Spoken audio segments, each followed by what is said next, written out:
Okay, good to go. Okay, hello everyone. My name is KBaker, and my project is called the Happy Camper. I've always loved the summer camp experience. When I was younger, my mom told us, hey, you guys are going to go to summer camp. Are you ready? And I would always start packing like 2 weeks in advance, make a list like months before, make sure I had everything ready to go so I could have the best summer camp experience possible. And I ended up attending Westview on the James, which is a Methodist summer camp in Goochland County. And this is a place where I was a camper. I went to adventure camp, which was also really awesome, and ended up being a counselor there as well. And I decided to do my internship there because I wanted to give back to the place that has given so much to me over the years. And it's probably one of the most meaningful experiences that I've had throughout my life. As you can see, it's always been a family thing, especially because that's Emily. Oh, family. Where did you get that? Facebook. Wonderful internet. But camp has always been a part of my life, and especially within my church family as well. And definitely the outdoors has inspired me and made me really want to get out and teach other people about it. And as you can see in this picture, this is one of the counselors that I had when I was younger. And these different counselors inspired me, and they've always told you, hey, you can be a counselor if you want. And I was like, no way, are you serious? Like, I thought it was a joke. I was like, there's no way. And now this will be my 3rd summer as a counselor at this amazing place. And so when I started thinking about internship, I was like, where could I do it? What do I want to do? And I didn't really know exactly what I wanted to do with my future at the time, but I knew that this was a place that I was passionate about, I could help others, and really just be involved with the youth in my community and surrounding areas. And so I reached out to Anna Mueller. She's currently the program director of Westview on the James. As you can see, she's a very adventurous woman. That is her dog, Scout. Probably one of the most exciting dogs I've ever met. She just comes up to you and loves you, no matter who you are. But I also pulled this off her Facebook page because there are no good pictures of her. But she has had an adventurous past in the outdoor recreation field, and used to be the program director at the University of Tennessee at Chattanooga, their entire outdoor facility. And so she is currently the program director and my supervisor / boss lady.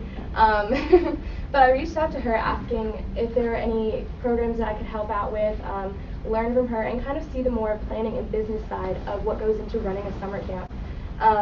And so she emailed back saying, of course, we have winter camp coming up, and I've already picked out a theme if you'd like to help me out with that.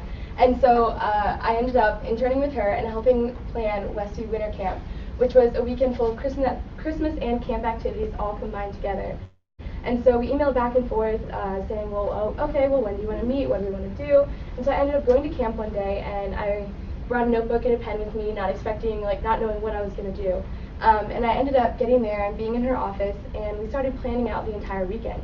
And she was asking me for advice, like, hey, are there any activities you would suggest? Like, what do you want to do? And was asking for my opinion. And I just looked at her. I was like, I honestly asked her, what? Like, do you want my opinion on this? Like, she's the program director, and she's asking me, this person who, she just met this past summer. And I ended up actually helping plan out the entire schedule, contact all the counselors, asking if they wanted to come and work this event, and really having a much bigger part of this event than I ever realized I could have. And so coming to the event in December, it was a weekend-long thing, and we get to camp, and we have all these Hogans. So this was Hogan 3, the camp Hogan that I was in, with a couple other counselors and the kids.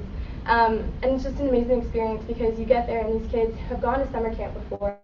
They know the deal. They absolutely love this place as much as we do. And they get there, even in December, and are like, all right, let's go. Like, what are we going to do? What are these activities? And they're so excited, even though it was kind of cold outside. And so one of the first things that we did was, well, when I got there, while the kids were checking in, they were asking, who can make cookie dough? Because we're going to make cookies tomorrow. And then everyone just goes, Kendall. Literally everyone. They're like, your last name is Baker. It's kind of your fault. And I was going to take pictures of the kids while they were making them. But unfortunately, they kind of ate them before that was possible because they're like, sugar! But that was one of the cool activities that we got to do at camp. Another one was just play games outside like we would normally during summer camp. This is a game called One Fish, Two Fish, Red Fish, Blue Fish, which every single kid absolutely loves. It gets them running around and excited, even in the cold temperatures. They're just so excited to be outside. And then all the counselors were dressed up in all these funny Christmas things because the entire weekend I wore ugly Christmas sweaters, and that's probably the awesomest thing ever. And also, while you're at camp, one of the main things is that you play games with the groups that you're in. And this was after we played a game called Rock, which is really more fun for the counselors, but the kids enjoy it so much. Everyone sits on the ground and picks a position where they think they can be the stillest they can possible. And this was Finn. He sat there kind of like one of those classic Buddha statues, and like it covered his face so you couldn't see him even blink. And he won the rock competition, and the counselor Charlie was like, this kid is never giving up, and so picked him up. He's like, well, I'm going to take this rock home with me, joking, and then all of a sudden he just burst out laughing, and all the kids are just having such a great time. And then another thing that we did at camp was we had arts and crafts, and part of it was everyone was designing mugs, which had the Westview logo with like a Christmas tree that they could bring home and have for like hot chocolate and stuff when they got home. And this was Patrick. He was in my group that I was a counselor with, and he stuck by my side the entire time, asked me like a million questions, and was just probably one of the most curious kids I'd ever seen. And he was just sitting there drawing on his mug like so intent, and would just ask me, kind of like a doctor would, like 4 steps where he'd be like, blue marker, and just put out his hand, and I'd hand it to him. He's like, thank you, and then would continue drawing, and it was so funny. And then here are some other kids doing their mugs, because it's kind of really cold, so you didn't want to be outside the entire time.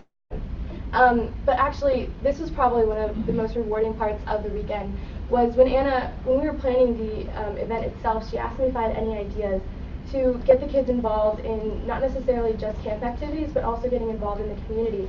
And I came up with this idea, saying that maybe the kids could bring a Christmas present with them and be able to donate it to a charity.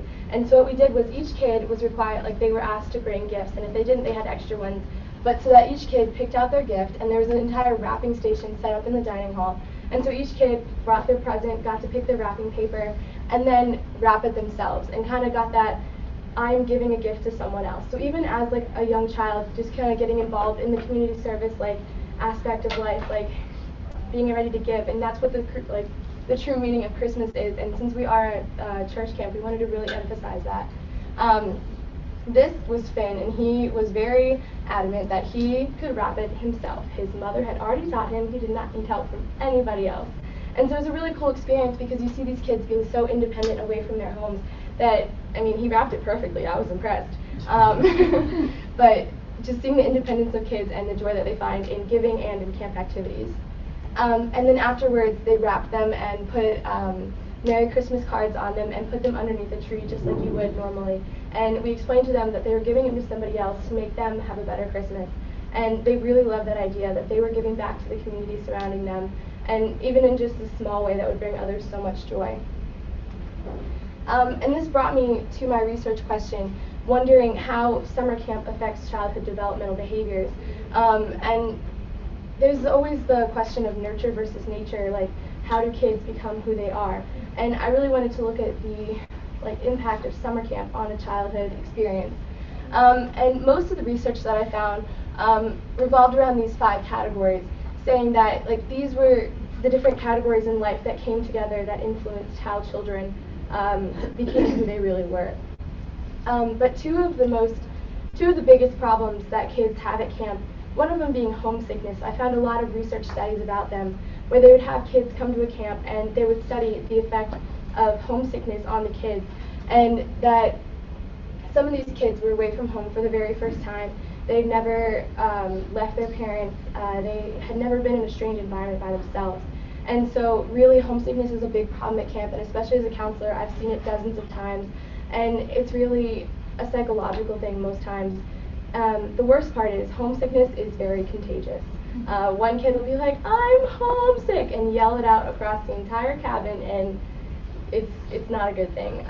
But research showing that once kids got over homesickness at a camp environment, that they became more independent and be able to function on their own. And it really gave them that confidence and independence to grow up by themselves and not necessarily rely on their parents for everything.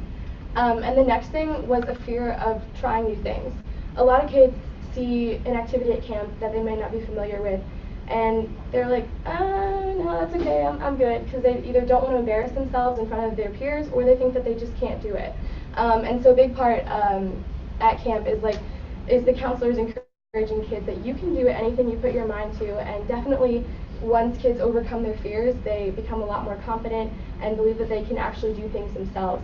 And so between homesickness and overcoming fears, like overcoming both of these huge obstacles, summer camp has a huge impact on childhood development and really gives kids the opportunity to gain confidence and find who they, like find their voice in what they're doing.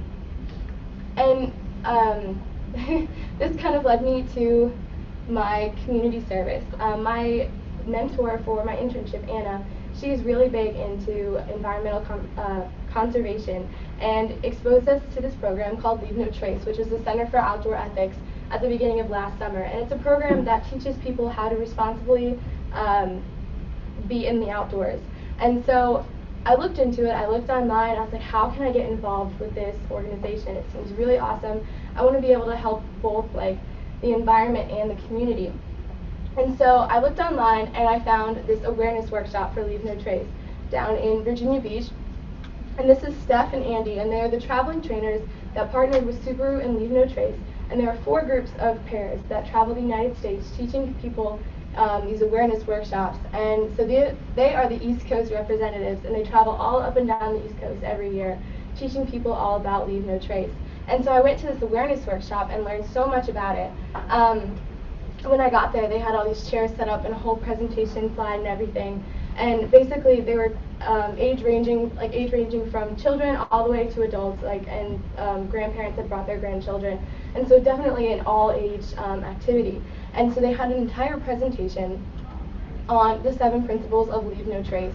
And this is their main thing they talk about are the 7 principles. And they're ways to live responsibly outdoors. One is plan ahead and be prepared. Basically making sure that you have all the supplies that you need and not forgetting anything or being like wasteful in the environment. The second one is travel and camp only on durable surfaces, because what happens is when people camp on surfaces that will wear away, or if they camp, say, on a bunch of flowers or a certain kind of area that is not entirely durable, then it'll wear it away and make the environment worse in that area forever. 3, dispose of human waste properly or pack it out. They're really big about this because a lot of people are unaware of how you're supposed to deal with waste in the environment, and sometimes you just hear disgusting stories about, yep, I was just walking through the woods barefoot to go and like get something and they accidentally stepped in somebody else's waste. Not entirely an enjoyable experience. Number 4 is leave what you find. They really emphasize making sure that you leave natural things in the place that you found them. Over the years, national parks especially have had issues with people taking rocks and like famous artifacts and stuff that are naturally found in the environment and taking them home with them as like a sort of souvenir. And they really wanted to make sure that people don't do that and you take a picture instead because it'll last longer. 5, minimize use of campfires and their impact. Because if you just start a campfire on the ground, it'll damage the ground beneath it for at least 2 feet. Just because of the pure temperature of it. And so they encourage you to either bring like a pocket rocket like this, which is like a portable little fire, or just make a fire on the fire pits that are already there. 6, respect wildlife. They gave you a really good thing to be able to realize how far away you are. If you can stick your thumb out and close one eye and you can block out the animal completely, you are a safe enough distance away from wildlife.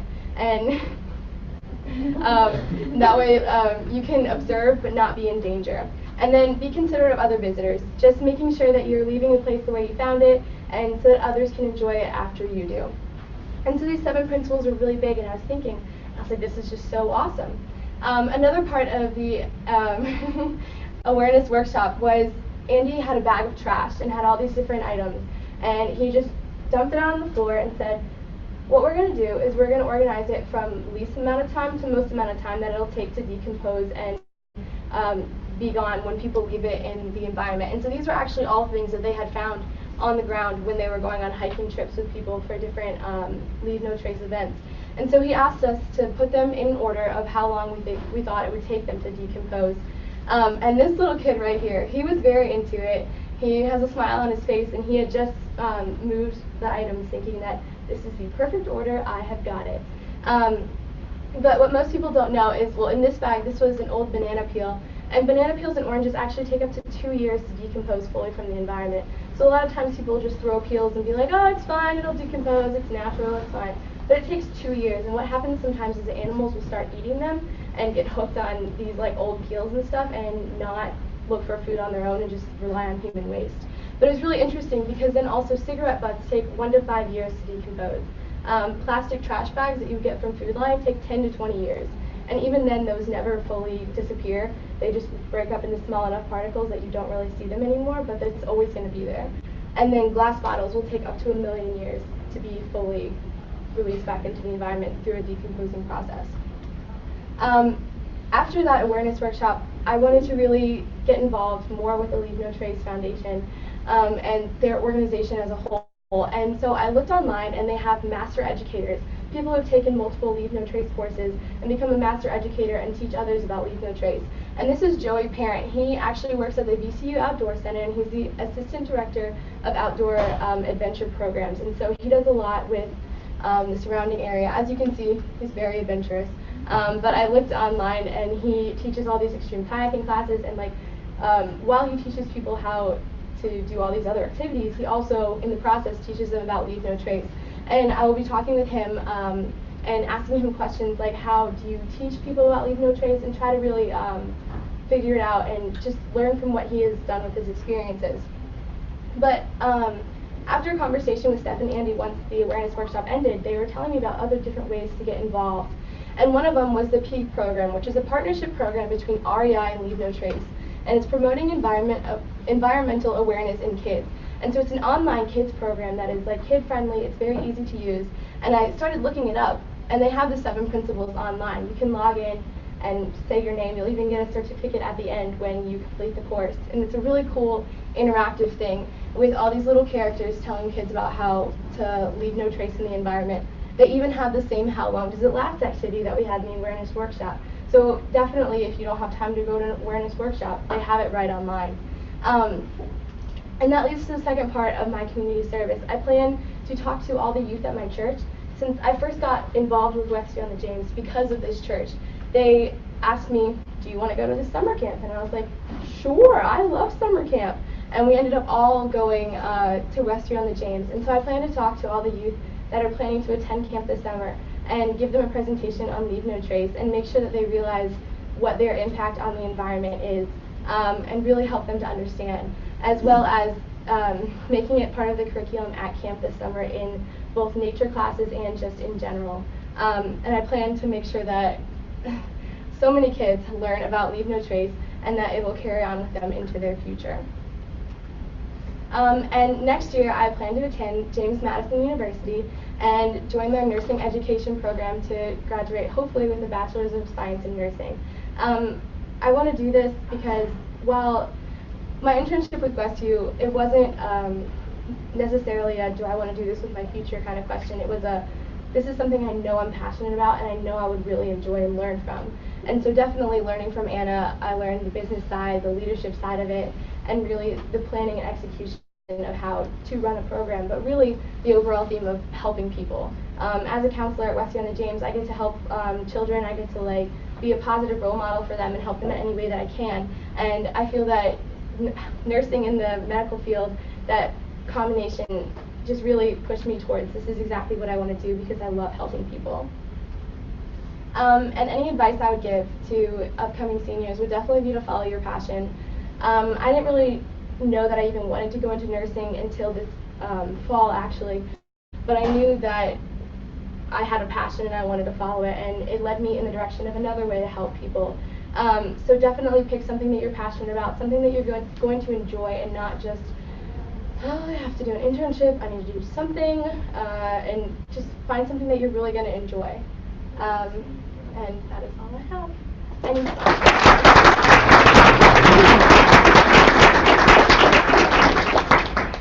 How has your participation in camp shaped your life, impacted your life? Definitely Westview on the James has been a major part of my life for several years, and especially being able to be a counselor there. I've learned how to be a leader and help others and really find my voice to be able to get others to get involved as well. It's been a huge part of my life, so much that I can't even explain it in words sometimes if people ask me. but I've just seen the positive influence I've had on these kids, and they'll come back the next year and be like, Kendall, I remember you! And this one kid told me that I was her favorite counselor, and that I was better than Krispy Kreme donuts, which doesn't sound like a normal compliment, but I literally sat there and I was like, what? Because Krispy Kreme donuts are a real joy in my life, and she told me I was better than them, and just being able to see the impact that I have on children and being able to continue it from year to year has a major impact on my life.